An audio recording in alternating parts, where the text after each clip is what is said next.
هەمیشە شتێک هەیە دوور لە چاوی خەڵک ڕوودەدا، دوور لە یاسا و بەنهێنی و لە پەناو پەسێرەکاندا ڕوودەدا.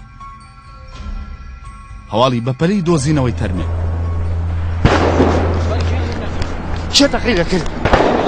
دەنگی چەند تەقەیەک کە تەقەکەر و تەقە لێکراوەکە هێشتا دیارنی، دیارنەمانی کەسێک، سووتانی شوێنێک.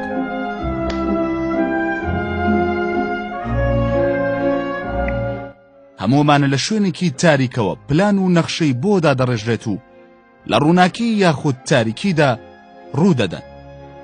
ئەو شتە نهێنیەش لە فەرهەنگی تاوانکاریدا ناوێکی هەیە.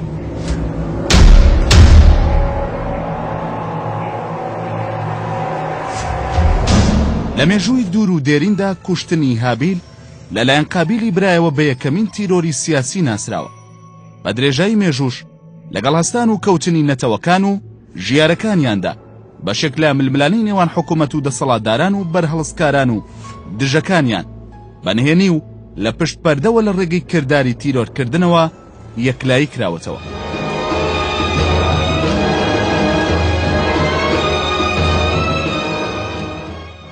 هەر لە سەرەتای دەرکەوتنی ئاینی ئیسلامیشەوە ژمارەیەک تیرۆری سیاسی بەرامبەر با ڕەخنەگران و نەیارانی ئەو ئاینە ڕوویاندا.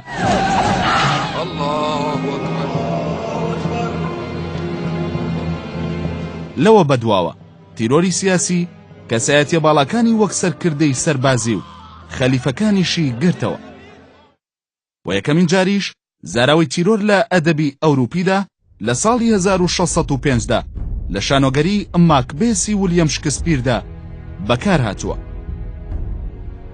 لە مێژووی هاوچەرخیشدا ژمارەی ئەنجامدانی کار و کردەوەی تیرۆریستی لە قەبارە و ئالۆزیدا ڕۆژ بە ڕۆژ لە هەڵکشان و گەشەکردندایە بە جۆرێک کە ئەوشانی گۆڕانکاریە فکری و ئابووری و پێشکەوتنە تەکنەلۆژیەکان شێواز و جۆر و ژمارەی کاری تیرۆرکردن گۆڕانی بەسەرداهاتووە و ژمارەیەکی زۆریش لەو کارە تیرۆریستیانی کە لەلایەن حکوومەتەکان و دامەزراوە قەبەکانەوە ئەنجامدراون ئەتا ئەمڕۆ بەنهێنی ماونەتەوە و ئەنجامدەر و هەندێک جار هۆکاری تیرۆرکردنەکانیش دەرنەکەوتون.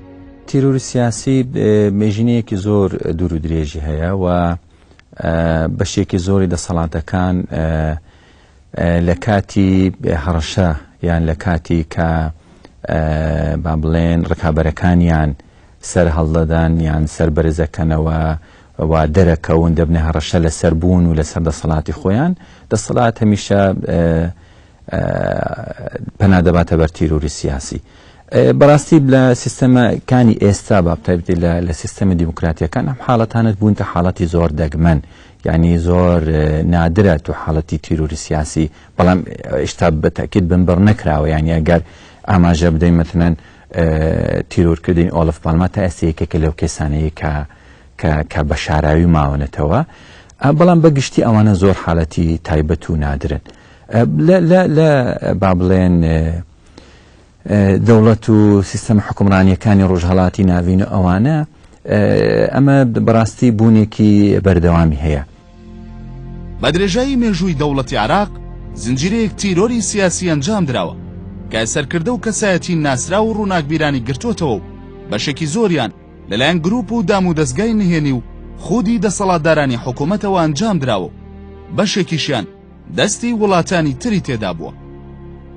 وەکو راپۆرتەکانی مافی مرۆڤ و ڕێکخراوە سەربەخۆکان ئاماژەی پێدەدەن هەرێمی کوردستان لە دوای ڕاپەڕینی بەهاری ساڵی 1991ەوە ژمارەیەکی زۆر تیرۆری سیاسی بەخۆوە بینیوە کە جێگەی تێڕامانە و هاوشێوەی ڕابردوو تیرۆرکراوان دیارن و ئەنجامدەرانیان ونن.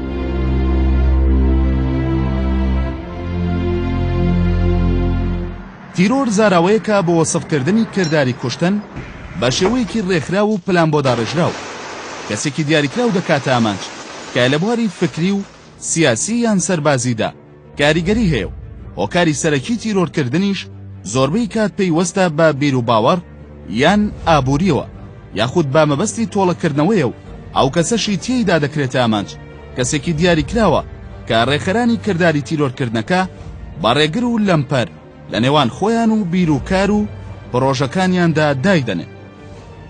پرۆسی تیرۆریش بەپێی ئەو لایەنە دەگۆڕدرێت کە کاری تیرۆرەکە ڕێک دەخات لە تاکە کەسێکەوە بۆ دامەزراوێکی قەبە و بۆ حکوومەتێک قەبارە و ئاڵۆزیکاری تیرۆرکردنەکە دەگۆڕێت. هەمیشە لە پشت دامەزراوە فەرمیەکانی دەسەڵاتی هەر وڵاتێک هەر دەوڵاتێکن لە پشت ئەوانە هێز هەن کە ئیش بۆ ینی ئەو جۆرە کارانە ئەنجام دەدەن کەمە لە ئەدەبیاتی سیاسیدا پێ دەڵێن دەوڵەتی قۆڵ شرنی ئەم حاڵەتە ئەمانش با بڵێن لە واجهەی دامەزراوە بنیان پۆستێکی دیاریکراویان هەبێت لە سیستەمەکە بەڵکو ئەوان لە پشتەوە بڕیار دەدەن و ئەو کارێن هێنیانی ئەنجام دەدەن کە بەشێکی پێوەستە بە تیروری سیاسی چی تیروری جەستەیی بێ چی تیروری معنەوی بێ. دوای ڕاپەڕینی ئازاری خەڵکی کوردستان هەموو کەس و گروپ و دەستەیەک بە جیاوازی بیر و ڕاو بۆچوون و خەونەکانیانەوە بەرەو ڕۆژگاری ڕاستەقینەی ئازادی ڕۆیشتن. ئەو ئازادی کە لە سەردەمی دەسەڵاتی حیزبی بەعزدا تەنها بۆ وەسف و پێهەڵدانی سەدام حسێن و ڕژێمەکەی فەرام کرابوو. تیرۆری سیاسی لە ڕۆژگاری حکومڕانی ڕژێمی بەعزدا چەندین حاڵەتی هەبووە گەلێک کەسایەتی سیاسی و نووسەران و ڕۆشنبیران کە ئەمانیش هەر کاریگەریش سیاسیان هەبووە ڕژێمی بەعز نەیویستووە هەندێک جار بیانگرێ بیاندا بەدادگا بەڵکو لە ڕێگەی پاکتابی سیاسیەوە لەسەر شەقامدا و هەندێک زار لە ناو ماڵەکانی خۆشیاندا تیرۆر کراوە. بەڵام ئامارەکان هەر لە ساڵی یەکەمی دوای ڕاپەڕینەوە دەری دەخەن کە تیرۆری سیاسی لە هەرێمی کوردستان بە شێوەیەکی ترسناک و ئاشکرا جێگەی باگیانی یەکتر قبولکردن و گفتوگۆ و لێک تێگەیشتن لێش کردووە و زۆرینەی جیاوازەکان لە ڕێگەی سڕینەوەی نەیارانی یەکترەوە یەکلایی کراوەتەوە. لیستی تیرۆری سیاسی لە هەرێمی کوردستان و لە ژێرسایی هەردوو حیزبی باڵادەستی ناوچەکە یەکێتی نیشتیمانی کوردستان و پارتی دیموکراتی کوردستان و ئیسلامی تونڕەوەکاندا نزیکەی 200 قوربانی لەخۆ دەگرێت کە بەشێکیان کەسایەتی سیاسی و سەربازین و بەشەکەی تریان ڕۆشنبیر و ڕۆژنەمەوانانی گرتووەتەوە.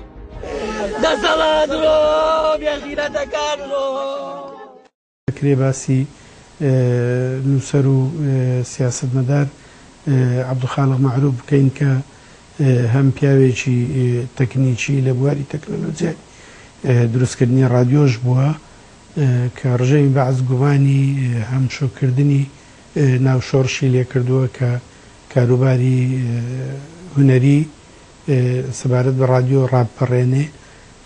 ئەمە لەلایەک و لایەکی تریشەوە ئەم پیاوە کتێبی نووسیوە لەبارەی بۆ نمونە کتێبی ئادەمیزاد لە کۆمەڵی کوردەواریدا کە لە بنەڕەتدا ناونیشانەکەی ئافرەت لە ئیسلامدا بووە بەڵام چاودێری ئەو کاتە ڕقابە ناونیشانەکەیان پێگۆڕیوە. هەڵبەتە ئەم کتێبە هەراوکێشەی زۆری نایەوە لە مینبەری مزگەوتەکانەوە ئەو کاتە قسەی لەگەڵ کرا بەداخەوە یەک دوو مەلاش ئەو کاتە کە سەربەڕژێمی بەعز بوون ڕۆڵی خراپیان هەبوو لەوەی دنەی مەلاکانی تر بدەن دژ بە عەبدولخالق معروف. ڕژێمی بەعز ئەمەی بە فرسەت خۆستەوە لە چوارچێوەی ئەو قایمەیەی کە دائیرەی ئەمنی هەولێر ئەو کاتە بۆ کەسە نەیارەکانی خۆیان کردبوویان نیگەرانی ئەم هەبوو بەرامبەر بەو کەسانە لە هەولێر عەبدولخالق معروف یەکێک بوو لەو کەسایەتیانە کە لە ماڵەکەی خۆی هاتبووە دەرەوە بەرەو دوکانەکەی بەڕێ بکەوێ هەر لە ناو کۆڵان شەهیدیان کرد. بەڵام لەگەڵ ئەوەشدا کە ڕژێمی بەعز دژ بە عەبدولخالق معروف بوو بەڵام لێرە و لەوێ پەنجەی تۆمەت بۆ ئیسلامیەکانیش درێژ دەکرێت. بدن فاضل مؤيد عبد الله طالب صويلح اسماعيل النجار بە تێڕوانین لەو سەردەما تێبینی دەکرێت کە پاکتاوکردنی نەیارەکانی ئەو دەسەڵاتە زیاتر لە دەوری کەسایەتی ناودار و خاوەنبیر و باوەڕی سیاسی جیاواز دەسوڕێتەوە.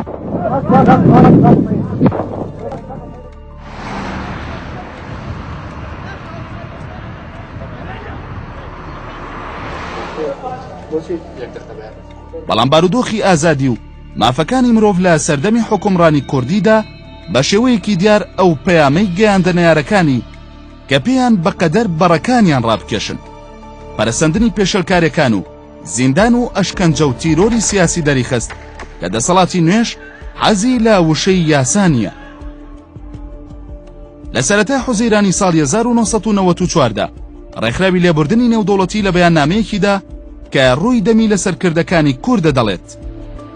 جێگەی شەرمەزاریە میلەتی کورد کە ماوەیەکی دوور و درێژ لە سەردەستی هێزەکانی حکوومەتی عراق تامی ناشرینترین شێوازەکانی پێشێلکردنی مافی مرۆڤیان چەشتووە، سەر لە نوێ دەکەونەوە بەرهەمان شێوازی پێشێلکاری، بەڵام ئەم جارەیان لە سەردەستی سەرکردە سیاسیەکانی خۆیان.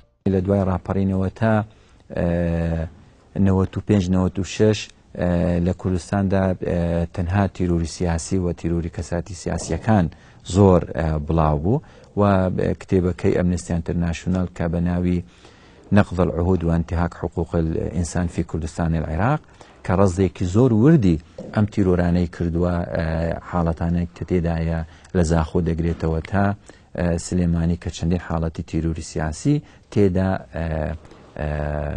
تەوسیق کراوە بە بەڵگەوە بڵای کراتەوە.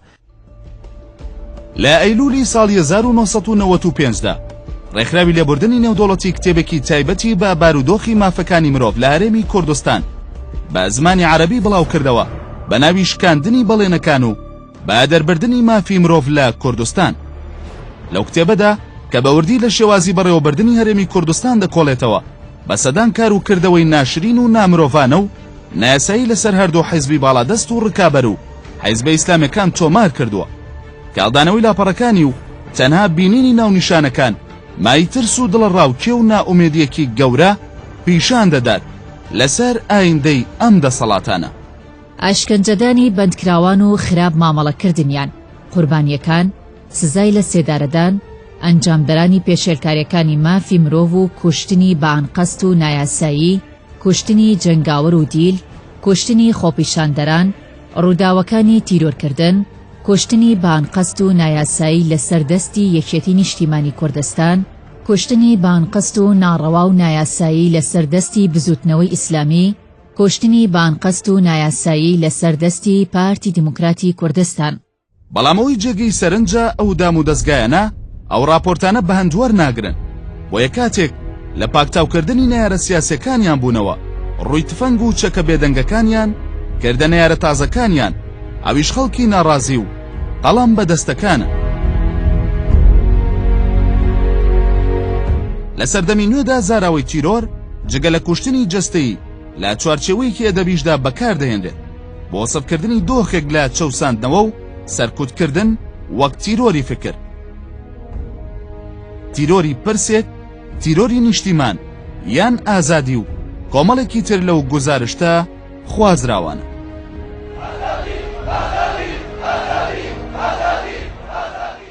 دەسەڵات هەوڵ دەدا دەسەڵاتی خۆی بپارێزێ، دەسەڵات هەوڵ دەدا امتیازەتەکانی خۆی بپارێزێ و هەوڵ دەداتن لەناو کۆمەلگادا یەک وێنە بچەسپێنێ کە وێنەی تایبەتی خۆیەتی بە شێوەیەکی جوان و هەر کەسێک و هەر لایەنێک، هەر دەستگایەک، هەر با بڵێن سەرچاوەیەک بیەوێ ئەم وێنەیە بگۆڕێ وێنەیەکی تر دروست بکە کە ئەمانە دەبنە سەرەتای با بڵێن دروستبوونی جۆرێک لە هوشیاری و کارکردن بۆ گۆڕان. ئەم دەسەڵاتانە هەوڵ دەداتن ئەم سەرچاوانە بنبڕ بکەن، جا ئەم سەرچاوانە چ ڕێکخراو بێ، چ تاکە کەس بێ، چ سیاسی بێ، چ دەنگێکی وەکو ڕۆژنامەنووسێکیان هەر لایەنێک بێت.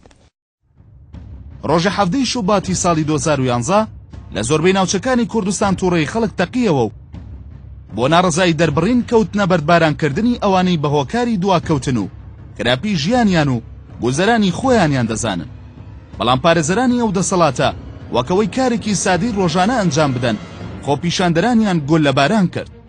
لە کاتێکدا سەرشۆستە و شەقامەکان پڕ بووبوون لە لاشەی کوژرا و بریندارانی مەدەنی، هیچێکێک لە میدیاکانی حیزب و ئۆپۆزیسیۆن نقەیان نەکرد.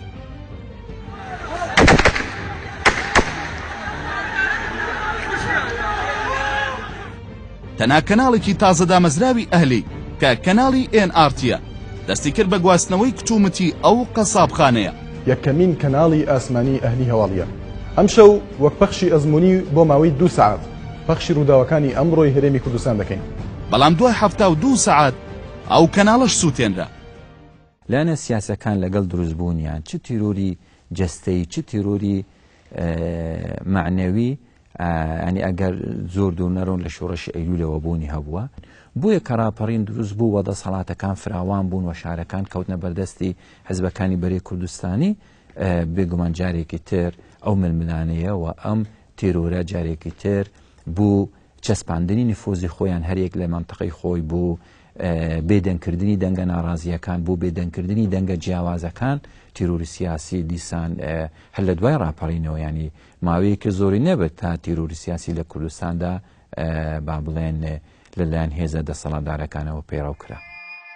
3 ساڵ بەر لەم ڕووداوانە بە ئاشکرا دەرکەوت کە ئەو توێژەی لەوە دووە دەبێت بە ئامانجی تیرۆرکردن لە نەیارانی سیاسیەوە گۆڕدرا بۆ ڕۆژنامەوانان و خەڵکانی ئازادی خواست.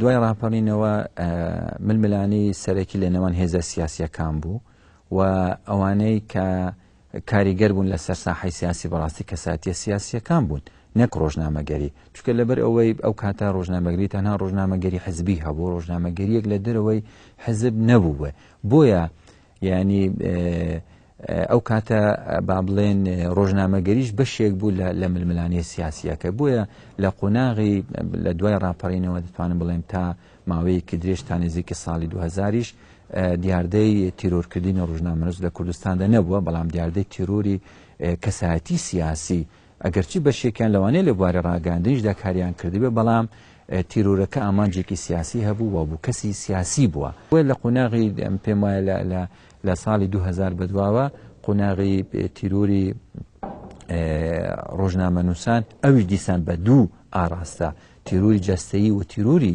معنەویش سەر هەڵدەدات بەهۆی ئەوەی کە لەم قۆناغەدا ئەمانن سەرچاوەی مەترسی و سەرچاوی هەڕەشە بوو سەر دەسەڵاتداران چ وەک کول چ وەک بەشێک چ وەک ناوەندەکانی بڕیاری لە ناو هێزەکانی دەسەڵاتداردا.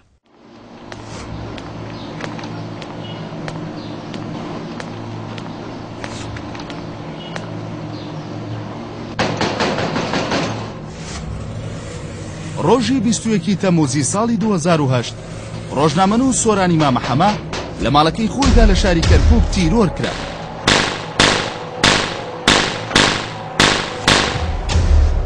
داوانی ئەو ڕۆژنامەوانە ڕەخنەگرتن و هەڵماڵینی پەردە بوو لەسەر چەند گەندەڵی و پێشێلکاریەکی پیاوانی دەسەڵاتدارانی شارەکەی.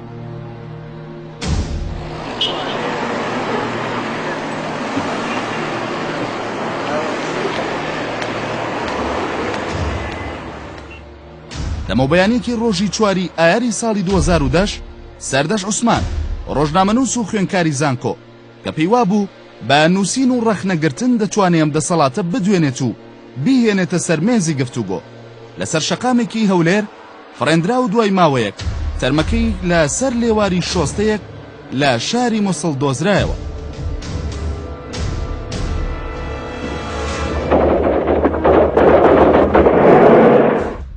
ڕۆژی 26 تشرینی یەکەمی ساڵی 2013 لەلایەن چەند چەکدارێکەوە لە ناو ئۆتۆمبیلێکی جۆری BMW لە بەرچاوی خەڵکدا تەقەل لە خاوەنی کەناڵەکانی NRT و کۆمپانیای نالیا شاسوار عەبدولواحید کراو بەڕێکەوت لە مردن ڕزگاری بوو. دواتریش لە سیناریۆیەکی سەیردا دەستگامنەکان ڕایانگەیان کە ئۆتۆمبیلەکە دەستگیر کراوە بەڵام نەخاوەن و نە سەرنشینەکانی دیارنی.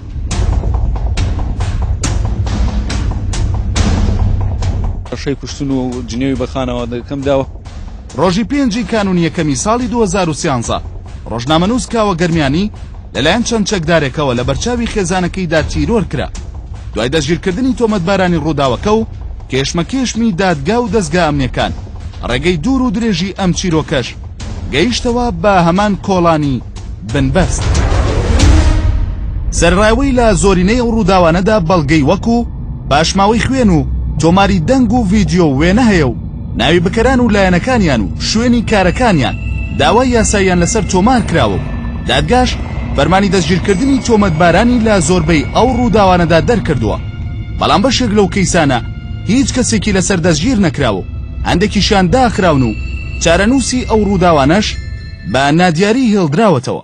ئەمە لە کاتێکدا کە ڕووداوی کوشتن و تیرۆر بە هۆکارە جیاوازەکانی وەکو کێشەی کۆمەڵایەتی و دزی و تۆڵە سندنەوە و زۆری تر لە ماوەی چەند کاتژمێرێک یان ڕۆژێکدا یەکلایی دەکرێنەوە و دەست بەجێ تۆمەتباران و ئەنجامدەرانیان هەرچەندە نادیار و نەبینراویش بن دەدۆزرێنەوە و دەدرێنە دادگا.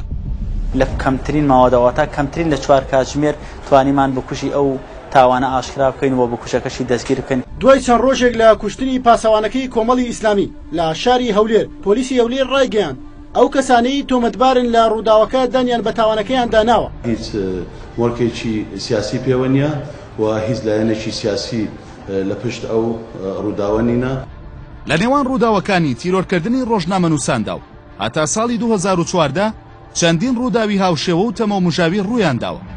لەوانە دەستگیرکردنی زانا محەممەد ساڵح قایمقامی پێشووی سلێمانی و چەند بەرپرسێکی تری حکومی لەسەر کەیسی بەرتیل وەرگرتن. دوای بڵاوبوونەوەی هەواڵی تێوەگلانی چەند ئەندامێکی باڵای یەکێتی نیشتیمانی کوردستان لەو کەیسەوە دوای هەفتەیەک هەواڵی خۆکوشتنی زانا حەمە ساڵح لە زیندانی ئاسایشی سلێمانی بڵاو کرایەوە. خۆ ئێمە دوژمنی ئێمە یەکێتی نییە، ئێمە تاکە شەخسێکم شتەی کردووە. لە ڕووداوێکی تری تەمە مژاویدا جێگری سەرۆکی دەستی پاسەوانە تایبەتەکانی جەلال تاڵەبانی سەرۆک کۆماری پێشووی عێراق سەروەتی حاجی ڕەشید لە ناو ماڵەکەی خۆیدا تیرۆر کراو. دواتر پۆلیسی سلێمانی ڕایگەیان کە لەلایەن 2 کەسەوە کوژراوە کە بۆ دزیکردن چوونەتە سەری، بەڵام ناوبراو کوژرا و هیچ پارەیەکیش لە ماڵەکەی نەدەزرا. چەند کاتژمێرێک دوایەوە هەواڵی کوشتنی یەکێک لەو 2 کەسەی تۆمەتبار کراون بە کوشتنی سەروەت لە ماڵەکەی خۆیدا کوژرا کە کەسی نزیکی سەروەتە و دەستگای ئاسایشی سلێمانی ڕایگەیان کە ناوبراو خۆی نەداوە بەدەستەوە، بەڵام هەرگیز نەزانرا کەسی دووەم چی لێ بەسەر هاتوو کێ بوو.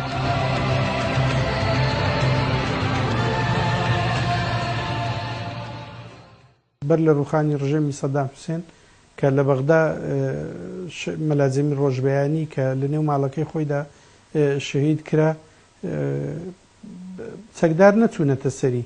خوسرە و جافی نووسەر و ڕۆماننووس باسی ئەوە دەکات کە چۆتە ماڵەکەی بینیوێتی تەرمەکەی لەو ناوە کەوتووە، وایەری تەلەفۆن لەو ناوە کەوتووە کە دیارە بە وایەری تەلەفۆن خنکاندویانە بە چەقۆ لێیانداوە بە دەڕنەفیس 2 قاوەش تێکراوە بۆ میوان، ینی 2 کەس لەوێ بوون. ینی نەگەر لە خۆم لە مار بێم سۆرانیانە کوشت ئەوایە زانی میێوان وەک میێواندایان لە قاپی متابعیان کردە تا گەیەسە ماڵ لە ماڵیش دا لە دەرگا دایکی دەرچۆ سەدەشت دایکی دەرچۆ سەدەشت لەوێ وتیانە کاوەش هاتووە لە شۆ دایکی بەڕاستن سەرەیەکیان پێ کردە و دانێ لێ ڕۆشتە. هەموو ئەو تیرۆرانەی کە کراون لە سۆرانی مامە حەمەوە بۆ عەبدولستار تاج شەریف بۆ سەردەش عوسمان بە شێوەیەک لە شێوەکان دەواچە پەیوەندیان بەیەکەوە هەبێت.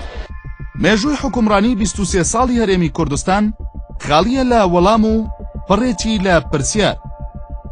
ئەوانەی کەسایەتی و ڕۆشنبیرانی سیاسیان تیرۆر کرد، ئەوانەی سۆرانی مامە حەمە و سەردەش عوسمانیان تیرۆر کرد، ئەوانەی تەقەیان لە خۆپیشاندەران کرد، ئەوانەی NRTیان سووتان، ئەوانەی تەقەیان لە شاسوار عەبدولواحید کرد، ئەوانەی کاوە گەرمیانیان تیرۆر کرد کێ بوون؟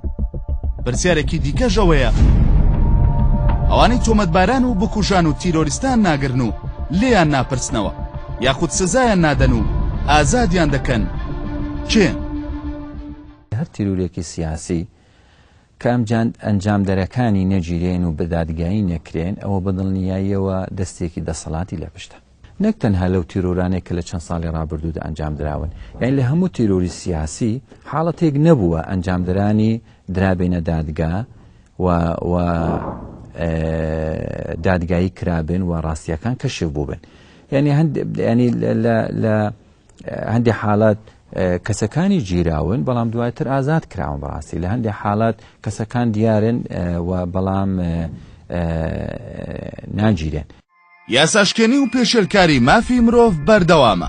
ئەمە ناونیشانی راپۆرتێکی سەنتەری پەرەپێدانی دیموکراسی و مافی مرۆڤە کە ساڵی 2014 لە دووتوی 47 لاپەڕەدا لەبارەی پێشێلکارەکانی مافی مرۆڤەوە لە هەرێمی کوردستان بڵاو کراوەتەوە و لە پێشەکەکەیدا نووسراوە پێشێلکاری بە مافی مرۆڤ و لاوازکردنی سەروەری یاسا لە هەرێمی کوردستان بۆتە دیاردە و لە حاڵەت دەرچووە. لەو راپۆرتەدا کە ساڵانی 2012 و 2013 دەگرێتەوە 929 حاڵەتی پێشێلکاری مافی مرۆڤ و تۆمەتبار و نەبوونی یاسا تۆمار کراوە و لە شوێنێکی تری داهاتووە. تاکو ئێستا چەندین دەستگاهن کە خۆیان لەسەر و یاساوە دەبینن. ئەمە جگەلەوەی تاکو ئێستا وەرگرتنی ڕەزامەندی مەرجاع بۆ کارمەندانی وەزارەتی ناوخۆ و پێشمەرگە و دەستگای ئاسایش و هاوکاری نەکردنیان بۆ ئەو کەیسانەی کە کارمەندانیان تێیدا تۆمەتبارن دنیایە کێشەی یاسایی بۆ دادگاکان دروست کردووە. ئەم قسەیە لە خۆران نەگوتراوە کە هەر تیرۆرێکی سیاسی ئەگەر با بڵێن تاوانبارەکان نەگیران و دادگایی نەکران و بە سزای خۆیان نەگەیشتن بە شێوێک لە شێوەکان دەستی دەسەڵاتی لە پشتە.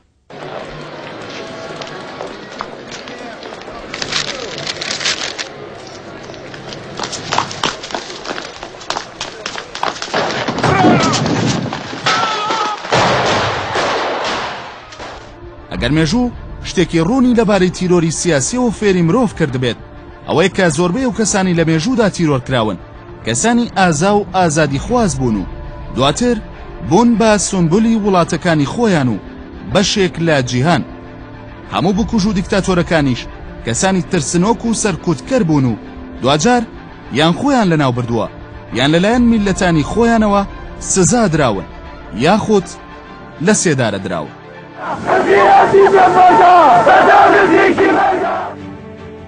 ڕۆژێکی بەهاری ساڵی 1991 هەموو خەڵکی کوردستان لە دژی تونند و تیشترین ڕژێمی ئەو کاتەی خۆرەڵاتی ناوەڕاست ڕاپەڕی و ئازاد بوو.